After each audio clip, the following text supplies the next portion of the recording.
بسم اللہ الرحمن الرحیم نحمدہ ونصلی علی رسولہ الکریم اما بعد فاعوذ باللہ من الشیطان الرجیم بسم اللہ الرحمن الرحیم الا بذکر اللہ تطمئن القلوب وقال سبحانہ وتعالی ان اللہ لا یغفر ان یشرک بہ ویغفر ما دون ذلک لمن یشاء صدق اللہ العظیم۔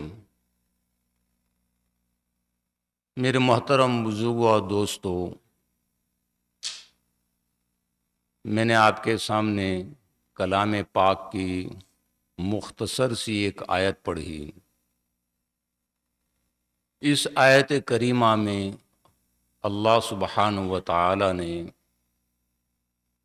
اس وقت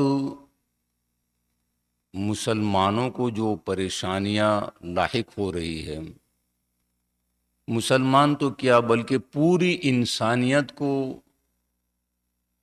جو پریشانیاں اور مصیبتیں لاحق ہوئی ہے، ان سب کا علاج اور حل اللہ سبحانہ و تعالیٰ نے اس آیت کریمہ میں ہمیں سمجھایا ہے۔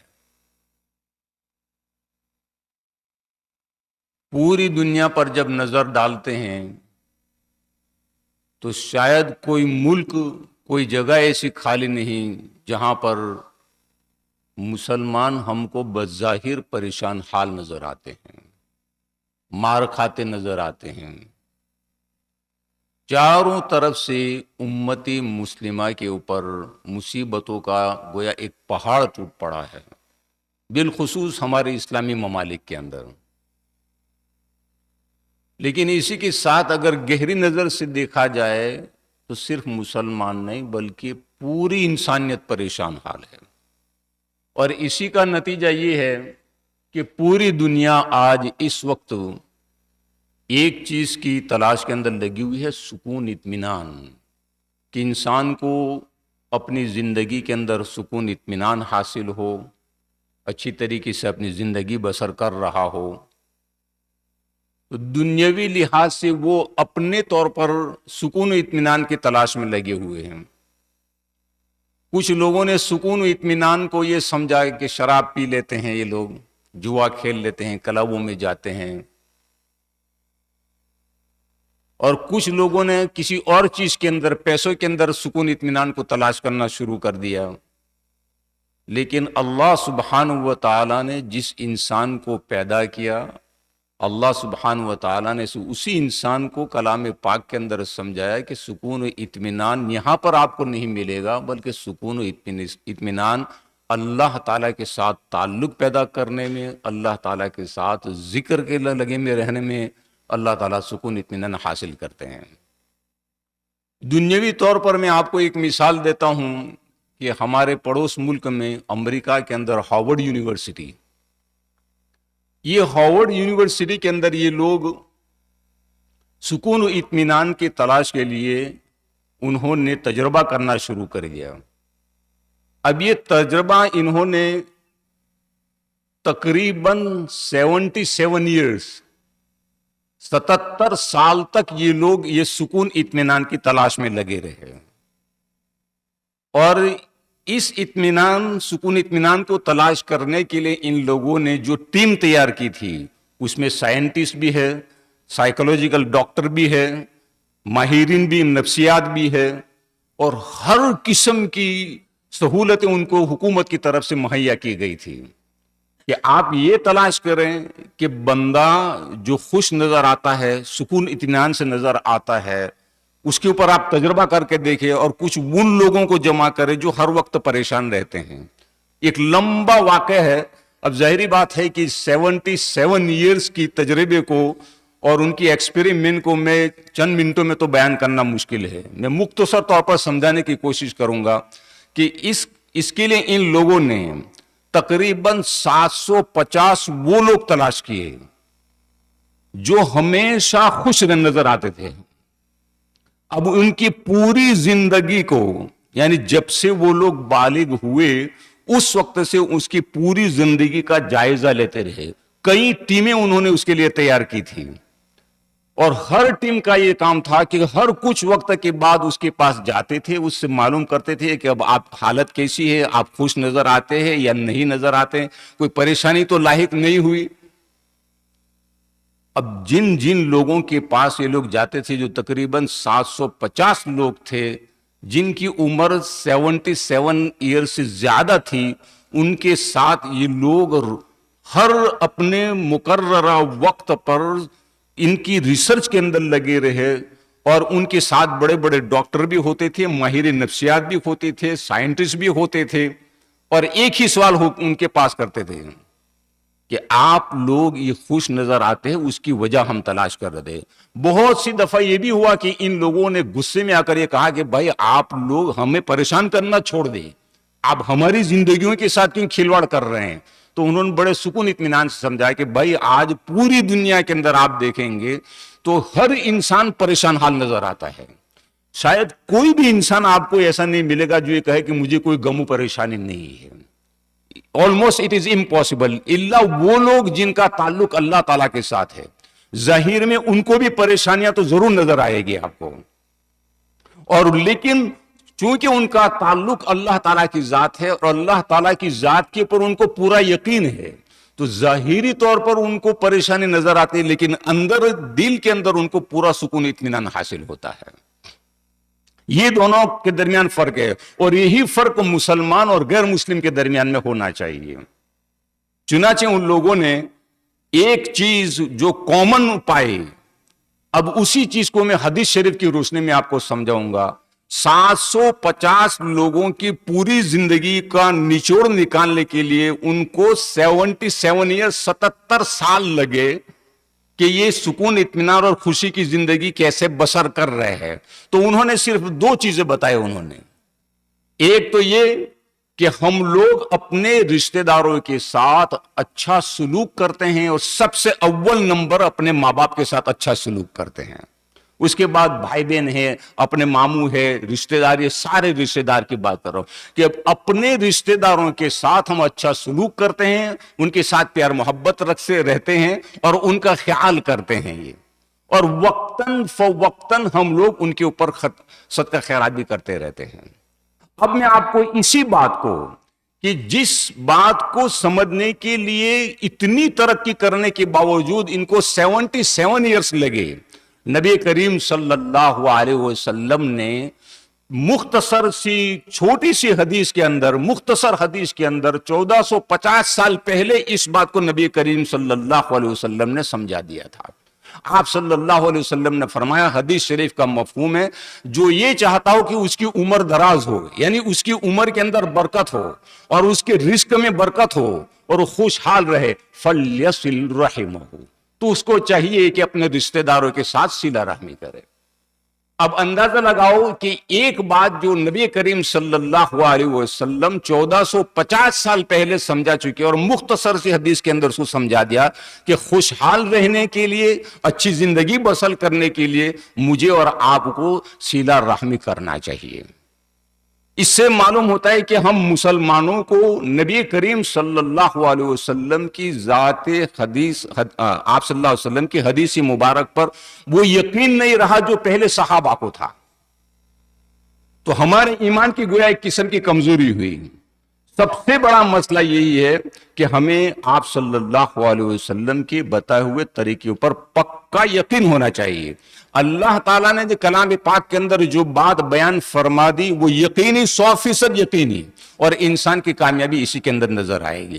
اور مجھے اور آپ کو ضرورت ہے کہ میں اور آپ اللہ تعالیٰ کے ساتھ تعلق قائم پیدا کر لیں، اور آپ صلی اللہ علیہ وسلم کے بتائے ہوئے طریقے کے اوپر، سنت کے مطابق عمل کرنے کی ہمیں پوری کوشش کرنا چاہیے۔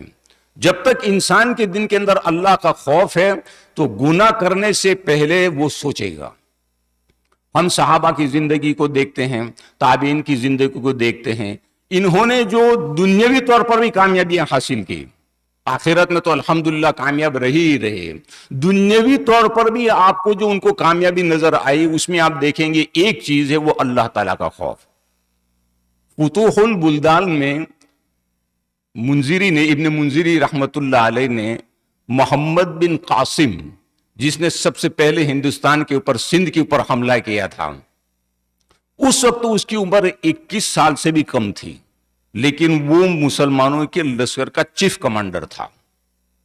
انہوں نے اس فتوح البلدان کے اندر اس محمد بن قاسم کا واقعہ لکھا ہے کہ ہندوستان کے اوپر، اور اس وقت ابن مروان کا زمانہ چل رہا تھا، تو ابن مروان کی اجازت سے اس نے ہندوستان کے اوپر حملہ کرنے کی اجازت چاہی کہ راجہ داہر جس کا نام تھا، the name of the king was Dahir, اس نے مسلمانوں کے اوپر بہت ظلم و ستم کر رکھا ہے ہندوستان کے اندر، تو آپ ہمیں اجازت دے کہ ہم اس کے اوپر حملہ کر دیں گے۔ اب کہاں یہ ابن مروان کی مکہ مکرمہ عراق اس طرف سے ہوتے ہوئے، اور اس وقت کے اندر ہندوستان، یہ پورا ہندوستان، پاکستان، بنگلہ دیش، پورا سب کا سب ایک ہی تھا۔ اب تو یہ 7 ملکوں کے اندر بٹ گیا، ورنہ پہلے یہ پورا ہندوستان ایک تھا۔ تو یہ محمد بن قاسم بلوچستان سے ہوتے ہوئے سندھ کو پار کرتے ہوئے بیچ میں دریائے سندھ پڑتا ہے۔ اب یہ دریا کو عبور کرنے کے لیے جب دریائے سندھ کے پاس پہنچا تو اس نے اپنے لشکر کو حکم دیا کہ سارے درختوں کو کاٹ کر اس کے ذریعے سے ایک برج بنایا جائے، اور برج کے اوپر سے ہم وہاں پر ہندوستان سندھ کے اندر پہنچ جائیں گے۔ اور راجہ داہر کی جو حکومت ہے، جہاں پر اس کا قلعہ تھا، اتنا بڑا قلعہ تھا اور اس نے اتنا سارا ساز و سامان اس میں جمع کر رکھا تھا، کہا جاتا ہے کہ 100 سال تک بھی اگر وہ اپنے آپ کو اس قلعے کے اندر وہ محفوظ کر لے تو 100 سال تک ان کا گزارا ہو سکتا ہے۔ اس طریقے سے اس نے انتظام کیا ہوا تھا۔ اب یہ جب سندھ کے قریب پہنچے، دریا بھی عبور کر لیا، رات کو جنگل کے اندر ان کا قیام تھا۔ اتفاق سے محمد بن قاسم نے ایک عورت کی چلانے کی آواز سنی رات کے اندھیرے میں، تو جس طرف سے آواز آ رہی تھی اس طرف اس نے اپنے گھوڑے کو دوڑایا۔ وہاں جا کر دیکھا تو ایک پادری جو ہے ایک خوبصورت کی عورت کے اوپر حملہ کر رہا تھا۔ اب یہ پادری کون تھا؟ جس وقت محمد بن قاسم نے ہندوستان کے اوپر حملہ کیا اور سندھ کے اندر جب پہنچ گیا تو راجہ داہر کو بتایا گیا کہ مسلمانوں نے حملہ کر دیا ہے، اس سے بچنا اب مشکل، اتنا آسان نہیں ہے مسلمانوں کو شکست دینا۔ تو ان پادریوں نے وہاں پر بیٹھ کر کہا کہ ہمارے گیتا اور وید کے اندر اس کا ایک طریقہ اور ایک حل بتایا ہے، اگر ہم وہ کر لیں گے تو امید ہے کہ ہم مسلمانوں کو شکست دے سکتے ہیں۔ راجہ داہر نے کہا کہ بھائی وہ کیا حل ہے؟ تو کہا کہ فلاں جنگل کے اندر ایک مندر ہے، وہاں پر ہمارا فلاں ایک دیوتا ہے، اس دیوتا کے اوپر وہ ہمارے لینگویج کے اندر اس کو یہ پرساد کہتے ہیں، اس کا مطلب یہ ہے کہ ان دیوتاؤں کے نام پر وہ کچھ قربانیاں دیتے ہیں، تو یہ اگر ہم کچھ قربانی اس دیوتا کے نام کے اوپر ہم کر دیں گے تو ہمیں اس مصیبت سے نجات ملے گی۔ تو انہوں نے کہا ٹھیک ہے، لیکن پھر پادریوں نے ایک شرط لگائی کہ یہ قربانی یا تو بادشاہ سلامت خود دیں گے یا رانی دے گی، یعنی بادشاہ کی بیوی جو کوئین ہے، دونوں میں سے کہ اس ایک کا وہاں پر جانا ضروری ہے۔ اور ایک پادری نے کہا کہ بادشاہ سلامت آپ یہاں قلعے کے اندر محفوظ رہیں، ہم کوئین صاحبہ کو لے کر اس دیوتا کے اوپر وہ قربانی چڑھا دیتے ہیں اور اس کے بعد واپس آ جائیں گے۔ اب یہ پادری اور وہ کوئین جب وہاں مندر کے پاس پہنچے تو وہ بادشاہ کی بیوی تھی، راجہ داہر کی بیوی تھی، وہ اتنی خوبصورت تھی کہ اس کی نیت خراب ہو گئی، اس لیے انہوں نے اس کے اوپر حملہ کر دیا کہ چھوڑا بھی، یہاں کو جنگل میں ہے نہیں، مجھے اپنی خواہش پوری کر لینے دے۔ لیکن وہ عورت چونکہ غیرت مند تھی تو اس نے منع کر دیا کہ نہیں، میں ایسا کام نہیں کر سکتی، اور اپنی حفاظت کے لیے اس نے چلانا شروع کر دیا۔ تو اس وقت محمد بن قاسم وہاں پہنچا، تو اور محمد بن قاسم جب وہاں پہنچ گیا تو محمد بن قاسم نے پوچھا کیا بات ہے؟ تو کہا کہ یہ پادری مجھ پر حملہ کرنا چاہتا ہے، یہ میری عزت لوٹنا چاہتا ہے، ہم اس طریقے سے میں راجہ داہر کی بیوی ہوں۔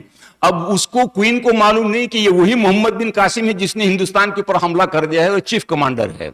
تو محمد بن قاسم نے اپنی تلوار نکالی اور اس پادری کی گردن اپنی تلوار سے اڑا دی، اور اس کے بعد کہا کہ میں محمد بن قاسم ہوں۔ تو کہا یہی محمد بن قاسم تو نہیں جس نے ابھی ہندوستان کے اوپر حملہ کیا؟ کہ میں وہی ہوں۔ پھر اس کوئین سے پوچھا کہ اب تو بتا دے کیا چاہتی ہے؟ کہا مجھے صحیح سلامت جو ہے وہ بادشاہ کے قلعے تک پہنچا دو۔ تو اس نے 2 شرط رکھی۔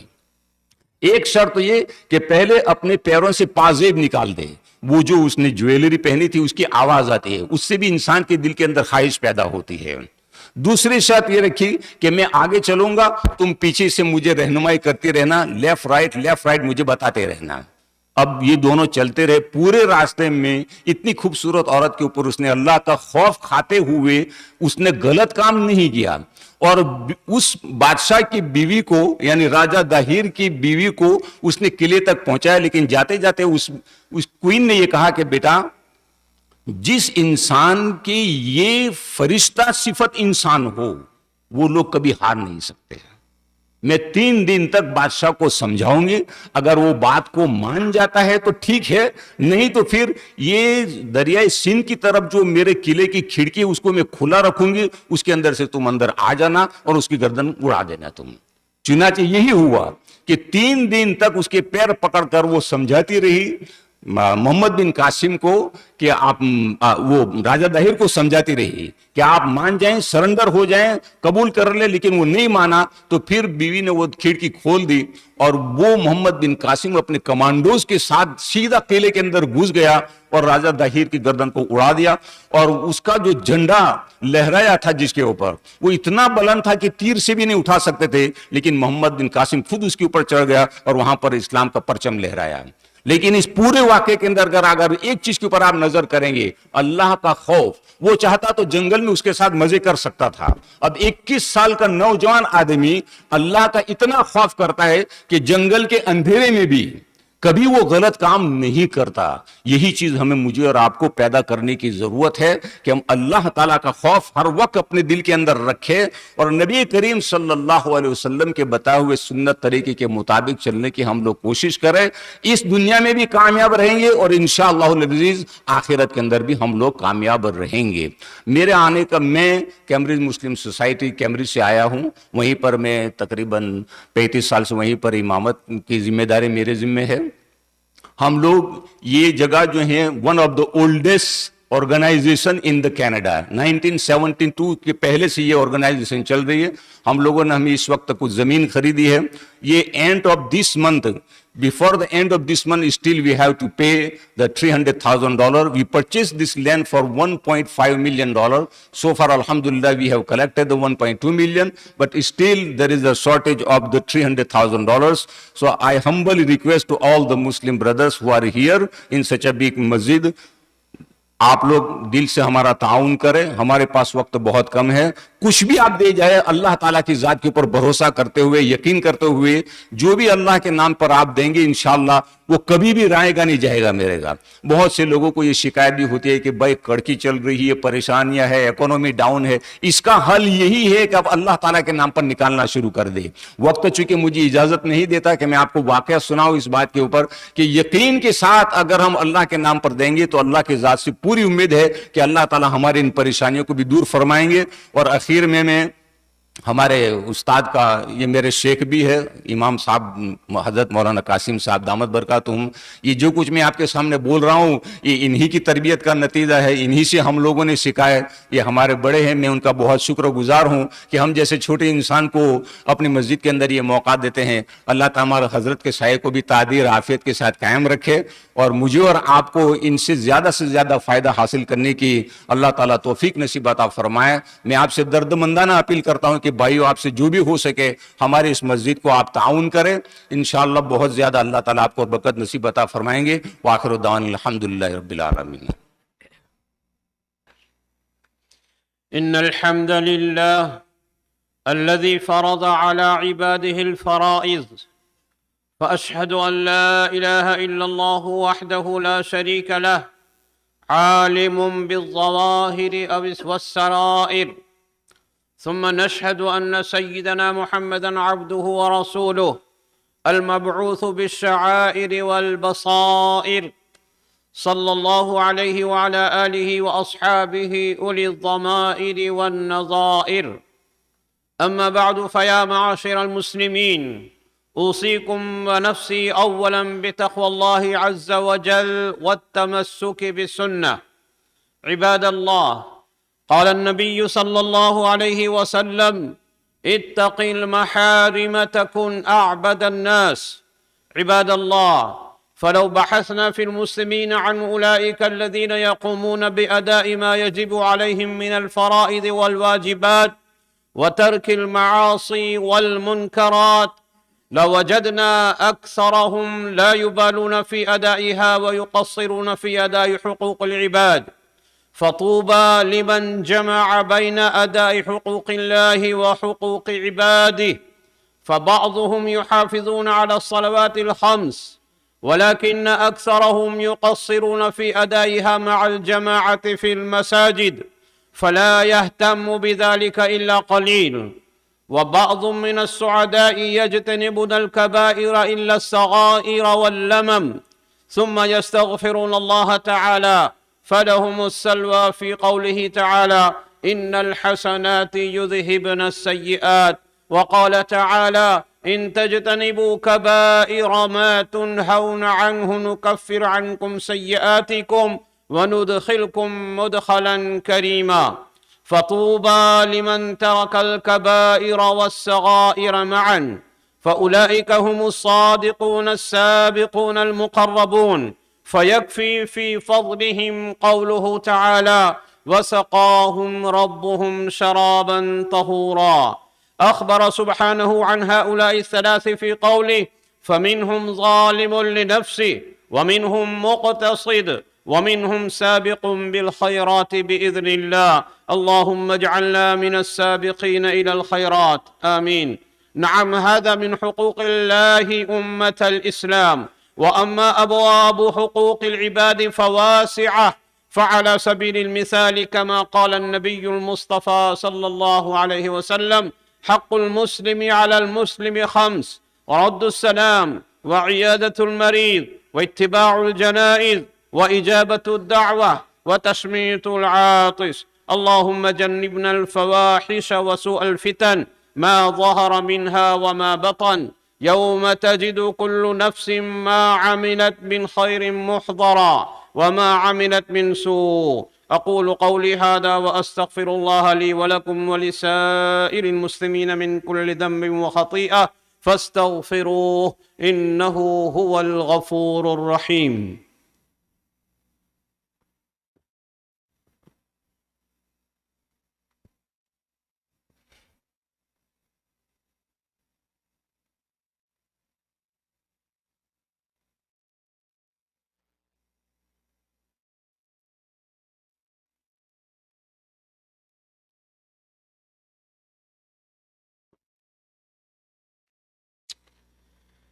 الحمد لله نحمده ونستعينه ونستغفره ونؤمن به ونتوكل عليه، ونعوذ بالله من شرور أنفسنا ومن سيئات أعمالنا، من يهده الله فلا مضل له ومن يضلله فلا هادي له، ونشهد أن لا إله إلا الله وحده لا شريك له، ونشهد أن سيدنا ونبينا ومولانا محمدا عبده ورسوله، صلى الله تعالى عليه وعلى آله وأصحابه وبارك وسلم تسليما كثيرا كثيرا. أما بعد، فقد قال الله سبحانه وتعالى مخبرا وآمرا: إن الله وملائكته يصلون على النبي يا أيها الذين آمنوا صلوا عليه وسلموا تسليما. اللهم صل على محمد عبدك ورسولك، وصل على المؤمنين والمؤمنات والمسلمين والمسلمات، خصوصا على أمير المؤمنين سيدنا أبي بكر الصديق رضي الله تعالى عنه، وعلى أمير المؤمنين سيدنا عمر بن الخطاب رضي الله تعالى عنه، وعلى أمير المؤمنين سيدنا عثمان بن عفان رضي الله تعالى عنه، وعلى أمير المؤمنين سيدنا علي بن أبي طالب رضي الله تعالى عنه، وعلى سيدة نساء أهل الجنة فاطمة الزهراء رضي الله تعالى عنها، وعلى سيدي شباب أهل الجنة الحسن والحسين رضي الله تعالى عنهما، وعلى الستة الباقية من العشرة المبشرة، وعلى أمهات المؤمنين، وعلى سائر الصحابة والتابعين رضوان الله تعالى عليهم أجمعين. اللهم أعز الإسلام والمسلمين، اللهم انصر الإسلام والمسلمين، اللهم انصر من نصر الإسلام والمسلمين، واخذل من خذل الإسلام والمسلمين. اللهم اجعل بلاد الإسلام آمنة مطمئنة من كل البليات والآفات. ربنا تقبل منا إنك أنت السميع العليم وتب علينا إنك أنت التواب الرحيم برحمتك يا أرحم الراحمين والحمد لله رب العالمين. أعوذ بالله من الشيطان الرجيم. إن الله يأمر بالعدل والإحسان وإيتاء ذي القربى وينهى عن الفحشاء والمنكر والبغي يعظكم لعلكم تذكرون فاذكروني أذكركم واشكروا لي ولا تكفرون.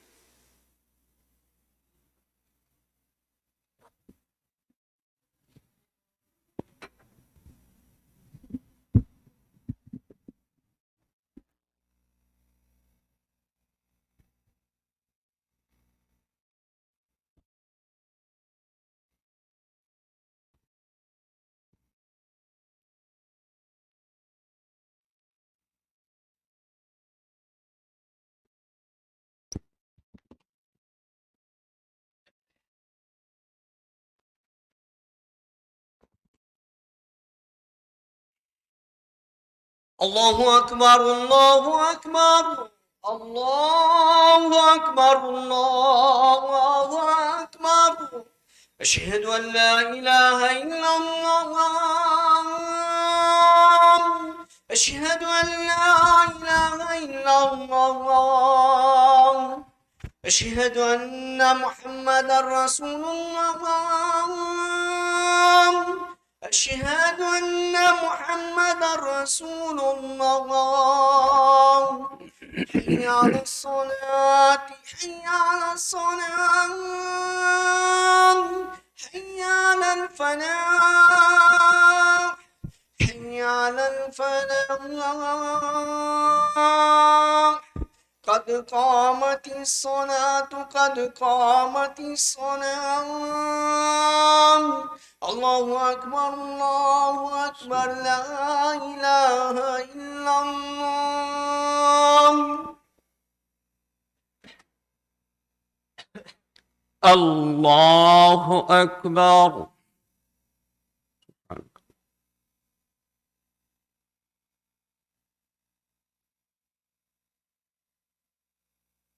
بسم الله. الحمد لله رب العالمين الرحمن الرحيم مالك يوم الدين. إياك نعبد وإياك نستعين. اهدنا الصراط المستقيم صراط الذين أنعمت عليهم غير المغضوب عليهم ولا الضالين.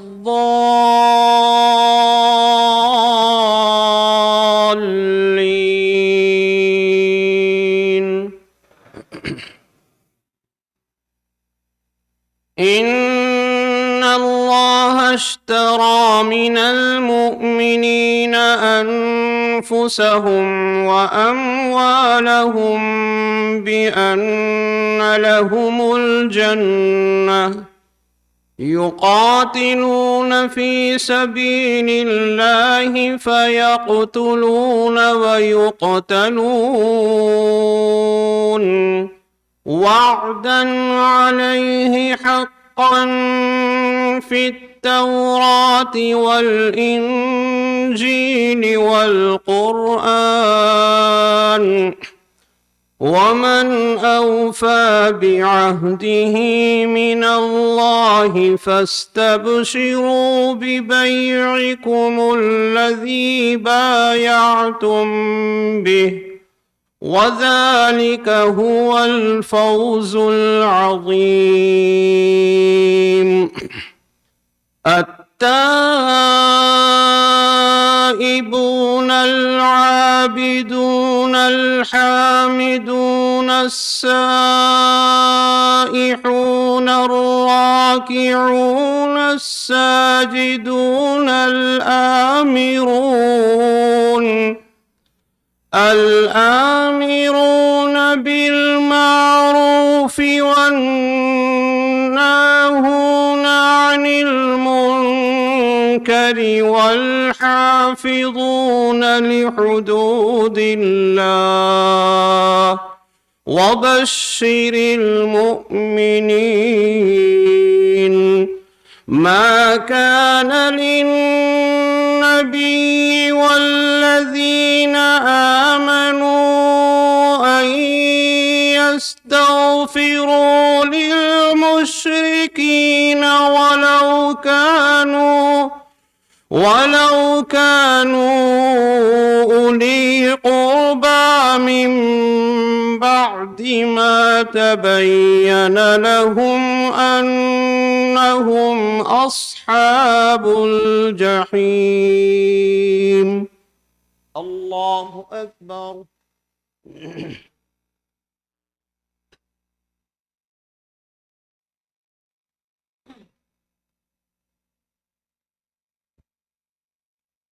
سمع الله لمن حمده. الله أكبر.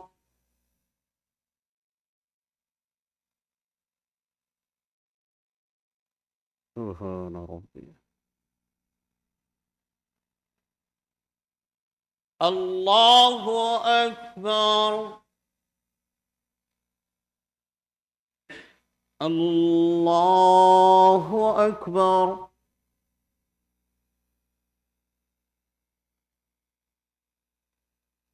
سبحان ربي. الله أكبر.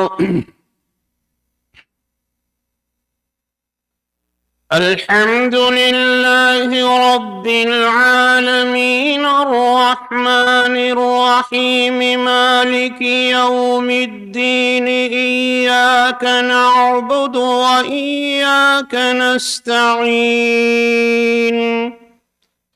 اهدنا الصراط المستقيم صراط الذين أنعمت عليهم غير المغضوب عليهم ولا الضالين.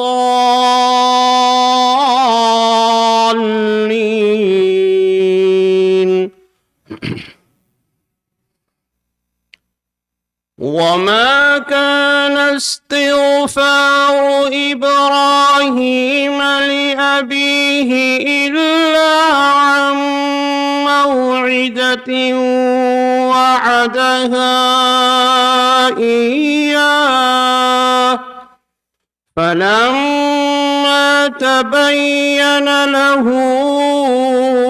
أنه عدو لله تبرأ منه. إن إبراهيم لأواه حليم. وما كان الله ليضل قوما بعد إذ هداهم حتى يبين لهم ما يتقون. إن الله بكل شيء عليم. إن الله له ملك السماوات والأرض يحيي ويميت. وما لكم من دون الله من ولي ولا نصير. الله أكبر.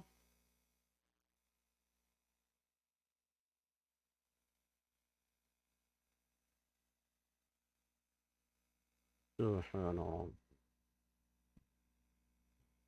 سمع الله لمن حمده.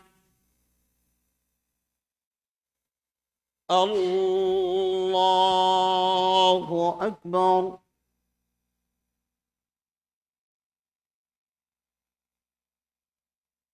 سبحان ربي. الله أكبر. الله أكبر.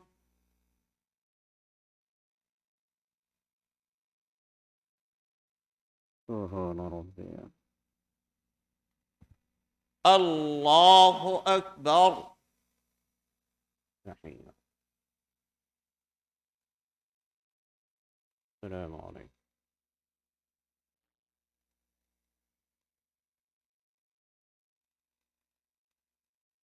أشهد أن لا إله.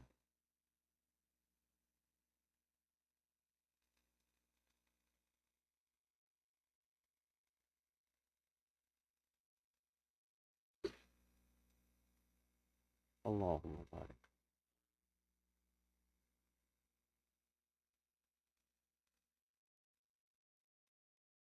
ظلمت نفسي.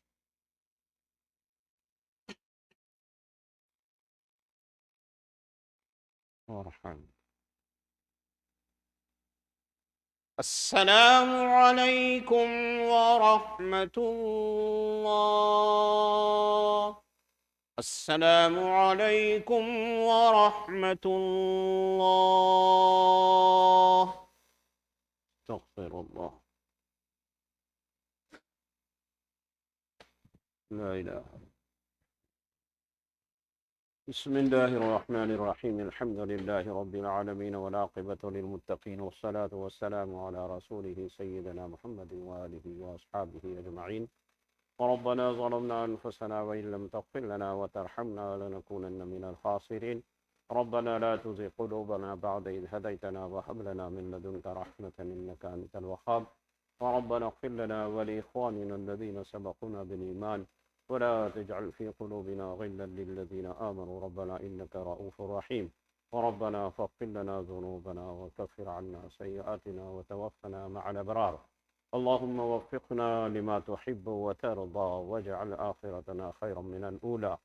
اللهم ثبتنا على الإيمان وأمتنا على الإيمان واحشرنا يوم القيامة مع الإيمان. اللهم اغفر لحينا وميتنا وشاهدنا وغائبنا وصغيرنا وكبيرنا وذكرنا وأنثانا. اللهم من أحييته منا فأحيه على الإسلام ومن توفيته منا فتوفه على الإيمان. يا فاطر السماوات والأرض أنت ولينا في الدنيا والآخرة. توفنا مسلمين وألحقنا بالصالحين غير خزايا ولا ندامى ولا مفتونين. ربنا تقبل منا إنك أنت السميع العليم وتب علينا إنك أنت التواب الرحيم. وصلى الله تعالى على خير خلقه سيدنا محمد وآله وأصحابه أجمعين برحمتك يا أرحم الراحمين.